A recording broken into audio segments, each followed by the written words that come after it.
Hello, everybody. Welcome to the Entrepreneurial Truth Podcast. My guest today is Kimberly Malusis, and she is a CPA tax specialist turned natural health entrepreneur and abundance coach. In her coaching work, she focuses on empowering people to create abundance in their mind, body, and finances. And she recently launched her Life More Abundantly course for that very purpose. Kimberly is also a homeschooling mom who loves hiking, scuba diving, and gardening and swimming. Oh, my goodness. You're not busy at all, are you? Welcome to the show, Kimberly. Oh, it's so great to be here. Thanks for having me. You're not busy at all. Oh, I keep myself busy. Yes, you do. Morning to night. Yeah, I know how it goes. I had a late night last night, and I think that's probably why it took me a little while on today's. Oh, so what lit the fire for you to want to become an entrepreneur? Yeah, so it's kind of a strange journey, right? Tax specialist, natural health entrepreneur. People are trying to figure out like what happened there. There's not a natural connection. And I get that, but here's the thing, I went into tax and into accounting because it seemed familiar to me. My mom was an accountant. You're 18 years old trying to figure out the rest of your life. You don't really know what to do. So I remember when I was trying to choose what I'm going to do for university, I went to a session at my high school about different types of accountants, and they talked about a CGA at the time and a CMA and a CPA, and I said to them, which one makes the most money? and that's how I determined what I was going to do for the rest of my life. So over the years you become a little bit clearer about what you love and what you don't love so much, and I realized I really don't love to sit, and that is not great. When you're a tax specialist, you have to sit for long hours. You have to be in an office for long hours. I love to be outside. I realized that the part of my job that I loved the most was investing in people, seeing them raised up and become all that they could be. And so it puts you on a little bit of a, processing journey. And then I had kind of a cool thing happen, which was also, on the other hand, a, distressing / unexpected thing at the time, which is that my children are age 27, 23, 20, and 8. And so we got a big surprise. And when I was giving birth and had the newborn baby in my hands, who's now my 8-year-old, my oldest one was going off to university.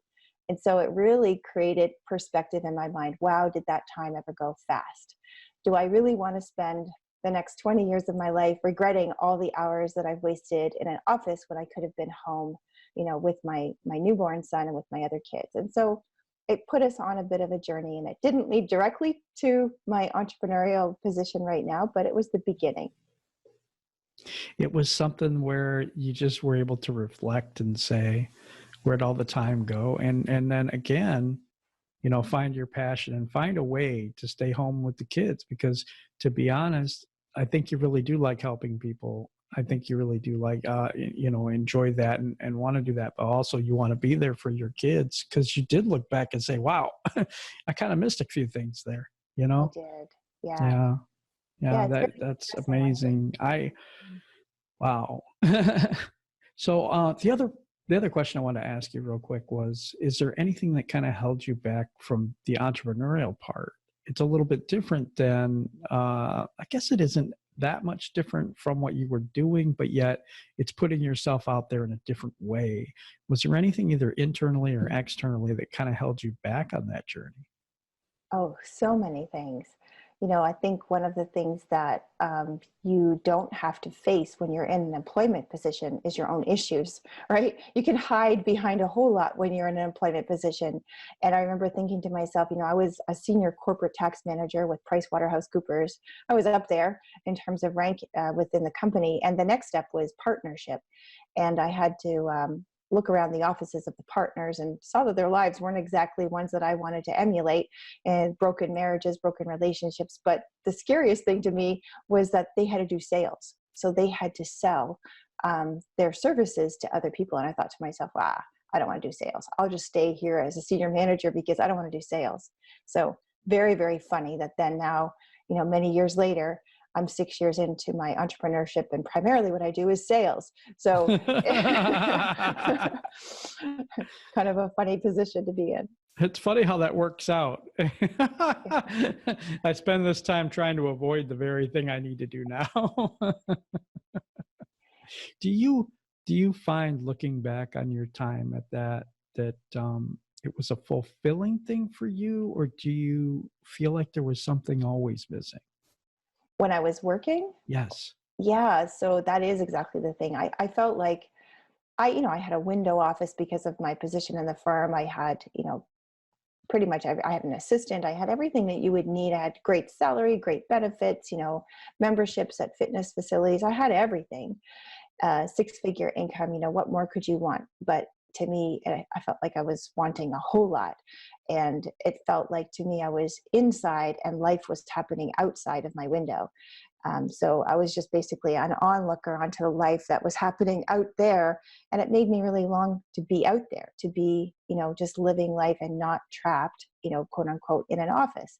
So I did feel like I was missing a lot. And like I said, getting the calls when you're at work and finding out that your child has just taken his first steps or her first steps, like you feel sad, right? Because you missed out at that moment.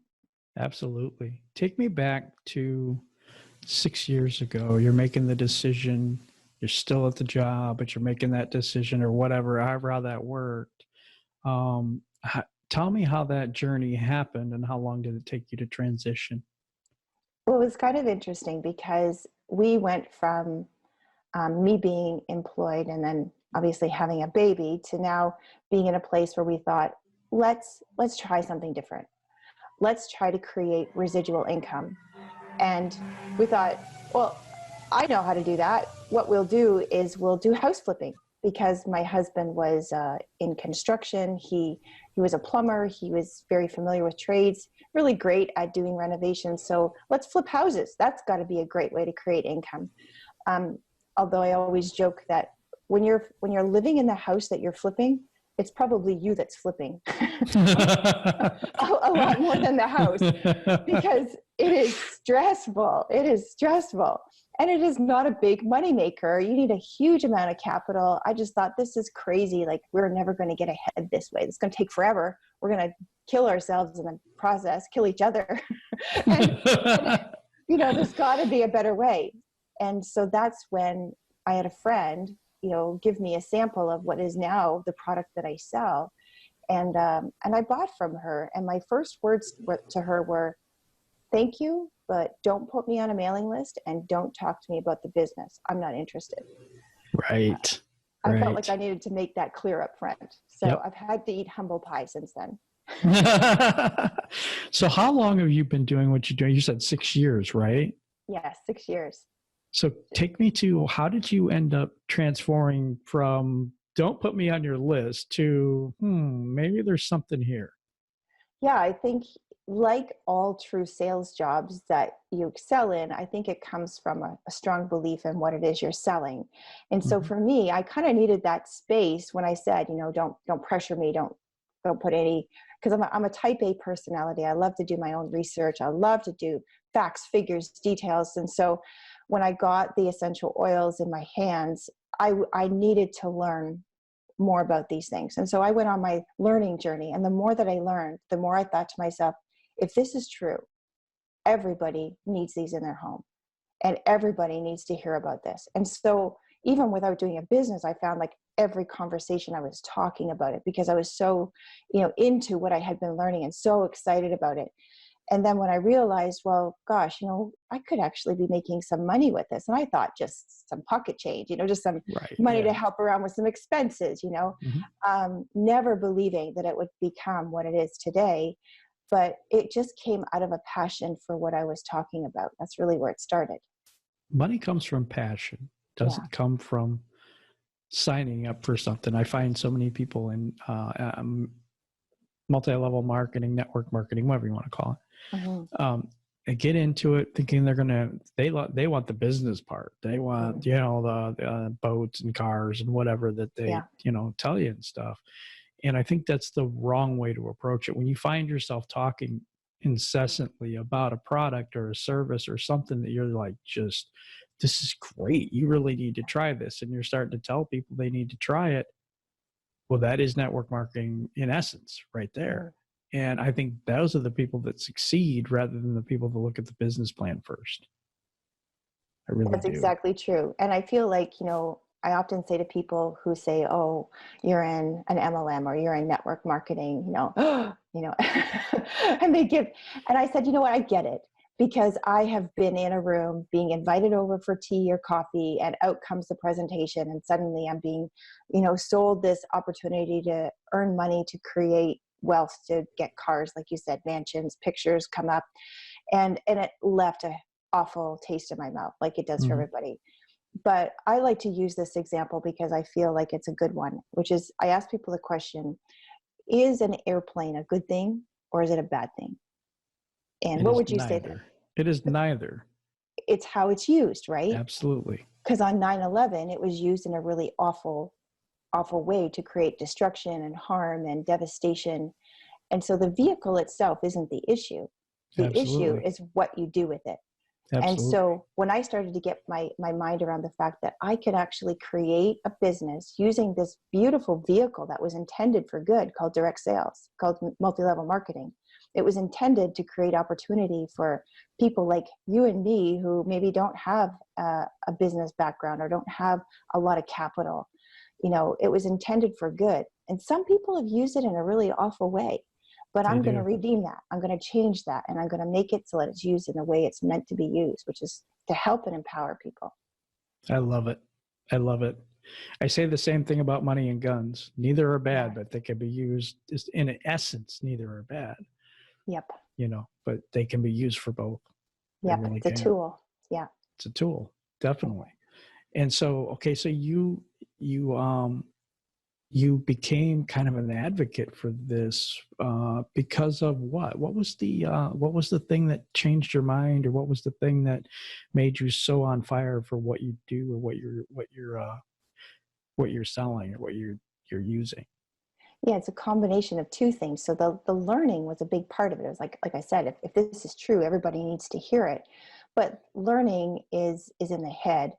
It's when it's experiential that it starts to really impact the heart. And so what I found is I started sharing, what I was learning. And so I would give a sample, to one friend, and that friend was then able to use an oil, and their son no longer had to use their puffer. And I'm like, whoa, I gave a sample to another friend, and then no longer did their child need Ritalin in order to be calm, be able to focus in school. I thought, wow, and when I started seeing the impacts in people's lives around me, and then I experienced it in my own home with myself, my husband, my own family, that really creates unshakable faith in what it is that you're talking about, because you can learn all of the stuff, but it's when you see it impacting people's lives that you create such excitement.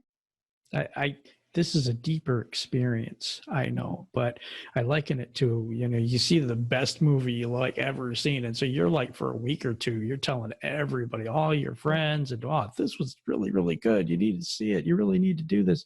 Yeah. And you almost become an advocate for the movie. Yes. It's the same way, oh my gosh, I got this result, and I got things going on. This person got this. Oh my goodness, So I think that's where the passion comes from, is actually the experience, correct? Absolutely. And I always say that people tell me, oh, I don't like sales. And I say to them, because I have a new revelation about what sales is, everybody sells. Yes. You're always selling all the time, whether you're selling yourself to a new friend that you're meeting, or whether you're selling a movie. Sometimes you earn income from it, sometimes you don't, but It's always selling. Yes. And it's, I look at true sales is service. It's serving somebody else. It's saying, hey, you have a need. I saw something that can meet that need. That's all that sales is. It is. You're selling yourself all the time to your, before to your husband, or my wife, those type of things. And you're always selling yourself for some reason. I mean, it doesn't always have to be monetary. Yes. And I want you to tell us a little bit more about the product that you have come to love. Yeah. Yeah. So I could talk about that for how much? Do you have a couple of weeks? No, but But I wish I honestly, did, to be honest. me too, because we could have such great conversations. But, so these are essential oils and they are nature's medicine. So what we do is we look at plants, and all essential oils come from plants, whether it's the rind of a fruit of an orange, or whether it's the leaves of a peppermint plant, or whether it's the bark of a tree like cedar, or the frankincense, the resin that comes from that, or whether it's roots like vetiver comes from the roots of the ground, of a grass. And so lots of different parts of the plants have essential oils. And what we do is we capture these essential oils, and we use steam distillation or cold pressing, depending on the type of oil. And then we put that in a bottle, and we make sure that it's the highest purity available. My company is the only company in the world that has every liter of oil tested by a third party, which is a really big deal. As an auditor, that's what brought me to this company, even though I had investigated, in my excitement, had investigated other companies. What brought me and sold me solidly on the company that I was with, doTERRA, is that it is the only company that has every liter tested by a third party. If you're going to rely on something, you want to know that somebody else looked at it, right? That's my whole profession as a CPA. So we test it, we make sure it's pure, and then we teach people how to use it to support their bodies, to do what your body's meant to do. Your body was created to heal itself. Just sometimes things get in the way. Inflammation gets in the way, or bacteria or viruses get in the way. I am not as familiar with this. Sometimes I'm very familiar with products or something like that, but this one I have not researched, and I honestly I don't know much about. Is there different ways? Do you ingest it? Do you put it on your body? How does it work? Yeah, we usually talk about three main ways to use essential oils, and that's aromatically, topically, and internally. So a lot of people know about the aromatic use of oils because they see diffusers in different stores and they put oils in. It makes their house smell nice. They don't understand necessarily the benefits of an aromatic use, but they know that you can use oils aromatically. Topically, people don't necessarily know about how to use it that way. But if you think about like a muscle rub, like A535 or Bengay, those muscle rubs you put topically, right? And they impact your muscles and relax them. And there's an analgesic properties to make it feel better. Wow. And that's based on an active ingredient in those rubs called methyl salicylate. Well, methyl salicylate is found in wintergreen oil in really high proportions. So what we do is we use wintergreen oil, create a muscle rub. And it's just as effective, if not more effective, than anything you'll find from a synthetic perspective. So you can use them topically. And then finally, you can use them internally. And this is only the case with doTERRA, because like I said, if you have an oil that's not been tested, very, very high probability it's been adulterated. You don't want to be putting that. I would argue you don't want to use it at all, but you definitely don't want to take it internally. Okay. So we use oils internally for cleansing, for digestive issues. There's a lot of really compelling reasons to use oils internally. Do you use oils internally to reduce inflammation? Is that one of the things, or no? Definitely one of the ways. So we have, you probably heard of the benefits of turmeric. Yes. So turmeric powder is really awesome. The thing is, when you combine it with the turmeric essential oil, it's 20 times more bioavailable to your body. Oftentimes turmeric powder can't be processed by your body. And so when we combine it with the oil, which we do, we have a supplement. We're the only company in the world that has the supplement that combines the powder and the oil. Well, that's a really powerful way to impact the healthy inflammatory process of your body. So yeah, really, really good. I'm going to ask this question because personally it would affect me. So I'm just basically being the kind of investigator here. Love it. I had kidney failure. Okay. I have a new kidney put in. And so would that affect, if you ingest something, would it affect that thing or something? I'm just asking for myself. I don't know, maybe other people will see that and be able to get something out of that as well. If you've had some major thing go wrong, is this going to be okay? That's a really, really good question. So I'm going to start with a disclaimer, and the disclaimer is that I'm not a medical professional. Oh, of course. I'm a tax Yes. specialist turned health Yes. entrepreneur, right? So I I like understand. to make that disclaimer because as much as I can share experiences, I don't want to ever be in the position of prescribing or treating somebody. Yes, I So I want to be understand. really careful about that. Right. I have people who are connected to me who have, stage 4 renal failure. So they're in a really bad place and who've been able to recover and get to a Wow. place of health and using essential oils. So can you use them? I know people who have, and I will Okay. say that. Okay. I will say that there's certain oils that you want to avoid because of the impact on the liver. For example, that methylsalicylate that I just mentioned, so amazing for the muscles topically.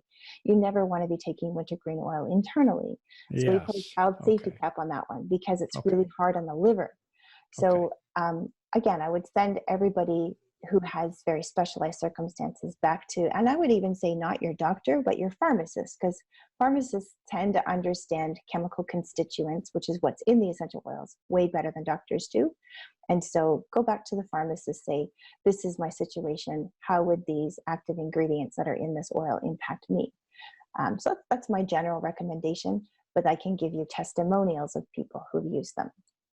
Yeah, I'm still at stage 5, I guess. The Oh, way they okay. the way they do everything, because both of them died and then I had a new one put in. So, Wow. but Wow. enough about me. A lot of people know that Wow. my story and stuff on here. So, um, I understand. And I want to put that out there too. I wasn't trying to ask it in a medical way. Yeah. I know that, I know that you're not a doctor and that you could not, you know, make those kind of claims. And I get that. I totally understand. So I apologize if I put you in a bad position. Not at all. Not at all. I get these Yeah. questions all the time. I was just wondering for myself. But okay, so you're loving the stuff that you do, that you Mm. sell. You're seeing benefits from your friends, from you, from family. Um, when do you decide that this is what I want to do?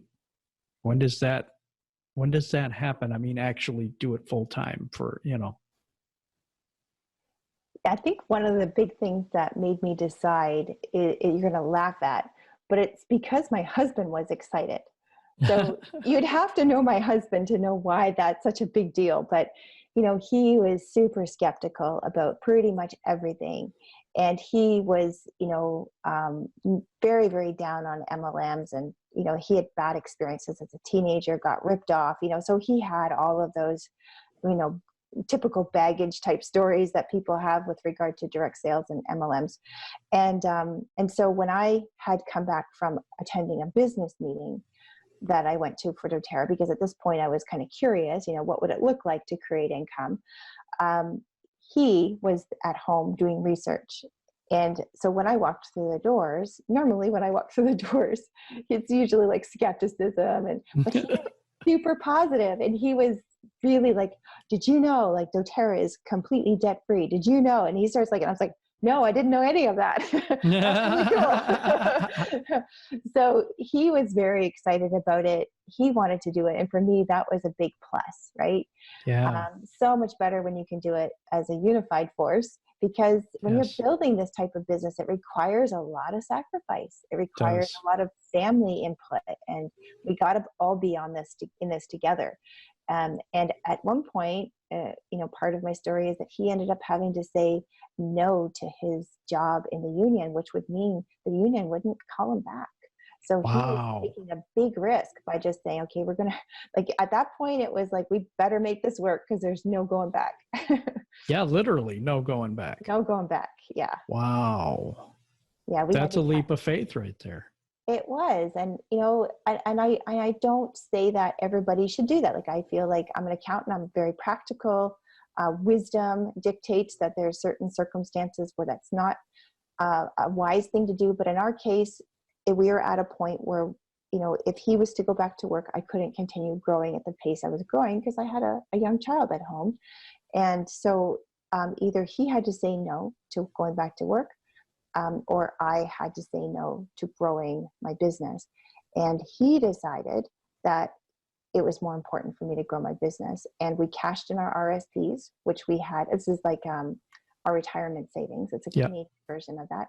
And we lived off of that until I made enough income. And clearly it was a good decision. So it's been 6 years. And where are you at now? I mean, tell us the journey from starting to jumping off the pier there, to now. Yeah, so now I'm at what we call a presidential diamond level. It's the highest level in the company. And wow. From an average income perspective, I'm not quite at the average because I'm still a young presidential diamond leader, but an average presidential leader makes $100,000 a month. And so that's pretty decent, right? So I can make more in a month now than I used to make in a year. So that's kind of cool. And so the other part of that is, I'm a Canadian founder and all of those things are great.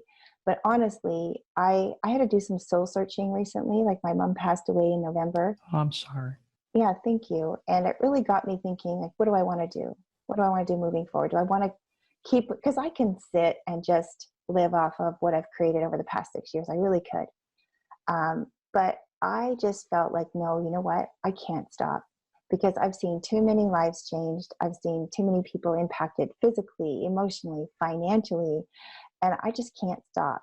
So I'm at a place right now where I'm continuing to grow and I'm more excited than ever.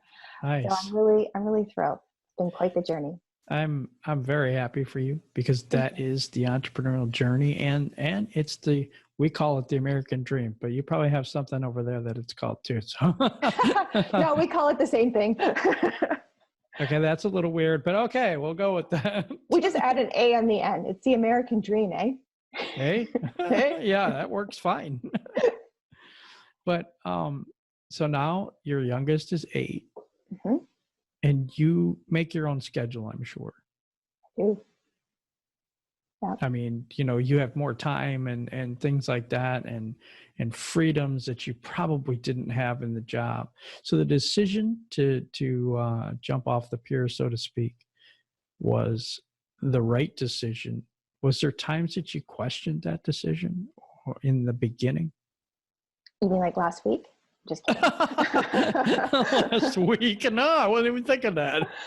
Well, it's something I share with my team regularly because do you question, I don't question the decision I made coming into it, but am I questioning myself like ongoingly? I mean, I don't think there's ever a time when you arrive, because I always say that the biggest thing you have to face and overcome in this business is yourself.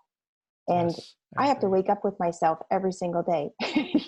I've tried to get away from her, but she's always there. Lucky and you.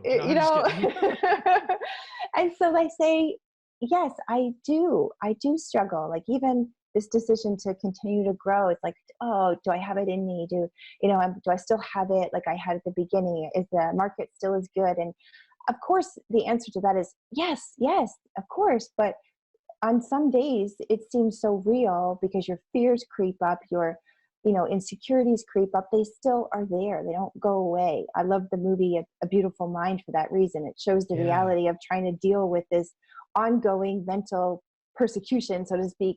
And it's always there. It's just some days you're strong enough to just ignore it, And so I'm never questioning the decision I made to get into it. Do I question myself? Yes, ongoingly. That's amazing because you have almost 100,000 a month in income. I mean, there's people here that probably watch my show that probably don't have, anywhere near that, to be quite honest. And to hear you say it that, hey, I'm still battling, I'm still going through stuff, that's incredible to me. It really is that we just can't, no matter how much we accomplish, we just don't get away from that. Can I sustain it? Can I, is this still viable for me? Is it something, but I think us as entrepreneurs, we always want to grow. And I think that's the difference between the entrepreneurial mind and the mind of just a regular person. I think it's just, we see ourselves in the mirror and we're not satisfied. They see themselves in the mirror and they may not be satisfied, but they're willing to settle. Yeah. Love it. Yeah, it's a good description. Willing to settle, not willing to settle though. Exactly. So because we're not willing to settle, we actually have to face all the stuff that the other guy in the mirror said, yeah, you know what? I'm good. I'm good. Good enough. I'm good enough. And we're not ever good enough because we're always going to have something to, I don't know, battle maybe in our mind. Yeah. And people might say, well, how can you still be struggling with yourself when you've reached that level of success? Well, it's just because your reference point changes. So maybe at the beginning, my reference point was, oh, I'm trying to get to this level. And then I get to that level, but then, oh, well, look at that person. They're way up there, and then, so then my reference point changes to it. So it's kind of like climbing a mountain. There's always a higher peak and a higher summit that you're trying to get to. Yes. And do you ever arrive? Well, I don't think you do, but I think that the joy has to be in the climb. It does. It does. Yeah. And few people realize that because they're always trying to get somewhere that I'm not sure we take the time to sit and take in the view. Yes, exactly. I was explaining that to my team. I mentor a group in my organization who are really, really going for this business, really, really trying to create momentum. And that's exactly what we talked about this morning. Yep. Taking joy in the moment. You have to. Yeah. You have to, because it's a journey, and there's so many things that come up and come against you, and struggles and stress and all this, but just sit back and say, wow, look at what I've done. Mm-hmm.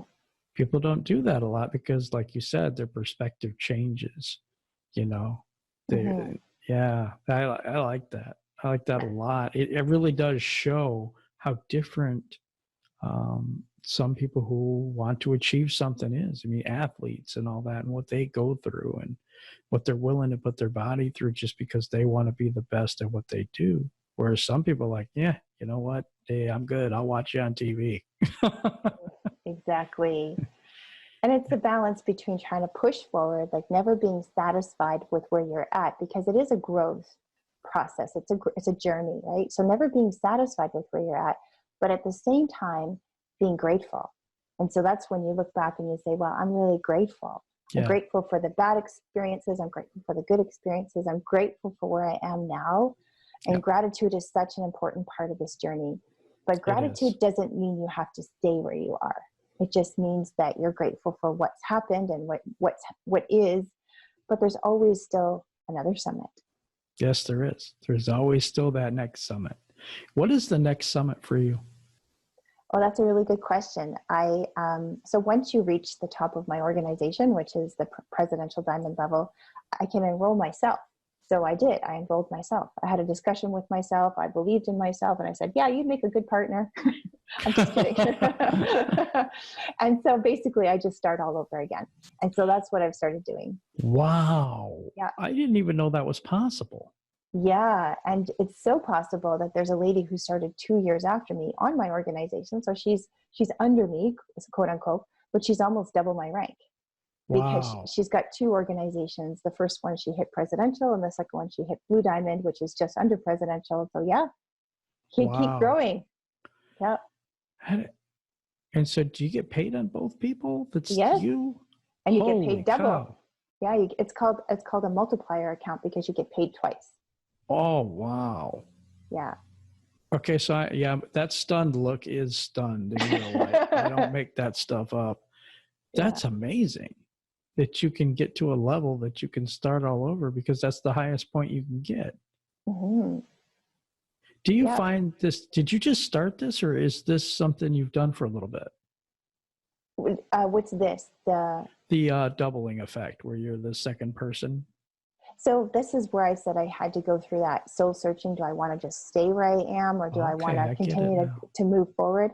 And and so now I've found 3 business partners in the past actually month. It's amazing how when you put your intentions out there and you really are focused, these things come to you. So I don't know if all of those business partners will be what I call frontline leaders, so my key people, but more business partners are starting to come. And so I just started this recently. I'm just wondering, because the first time you did it, you didn't know, because you don't know what you don't know, right? Mm-hmm, mm-hmm. So you're attempting this whole big thing, but you're at this level. Now you're attempting this whole big thing, and you've already beat that level. Mm-hmm. I mean, so Is that a different journey? Is it coming out different to you, do you think? Oh, it's hugely different, and it feels different. I feel like when I was doing my first organization, a lot of it came out of desperation. Like I mean, like I Yeah, said, I you had have to to make do this. this. I Yeah. have to make this work, and because I was insecure, I was really like, I need to hit this level to prove something to myself that I can do it. And I'm at the state where, you know what, I don't need more income. I'm really good. I mean, obviously, the more income I have, the more I can create foundations and do good for other people. And so that's a good thing. But I don't need more. I mean, there's only so much food and shelter anybody actually needs. But the other side of it is I don't need to prove myself anymore. Oh, yeah. And so I'm finding that this is coming much more from what I would call a state of flow, right? I'm just Yeah, going I to got it. flow and allow these things to happen. I'm not desperate. The energy with which I'm, creating this new organization is going to feel very different. And your confidence has to be so much different. Yeah. Because you've already done it. I've done it. Yeah. It's amazing though, because it probably does have twists and turns that are going to come that are going to be different than the first time. Oh, and your perspective is so much different. I really like that. I like that they do that. I think that's really cool. Yeah. So if someone wanted to get more information or they wanted to understand a little bit more about essential oils or about your business, how would they get a hold of you and how would they do that? Yeah, that's a good question. So you can check out my website, which is KimberlyMalusis.com. And I always like to mention that Kimberly is spelled Ley. So it's KimberlyMalusis.com. Or you can email me at kimberly.malusis@gmail.com. And either way, you can contact me through my website or email me directly and we'll start a conversation. Because, I mean, I could send you to this webinar or that webinar, but I really love personal attention. I don't like to treat any two people the same. Everybody's physical needs, emotional needs, and financial needs are different. Everybody's, goals in life are different. And I like to create a solution, whether it's a business solution or whether it's a natural health solution that's unique to the individual.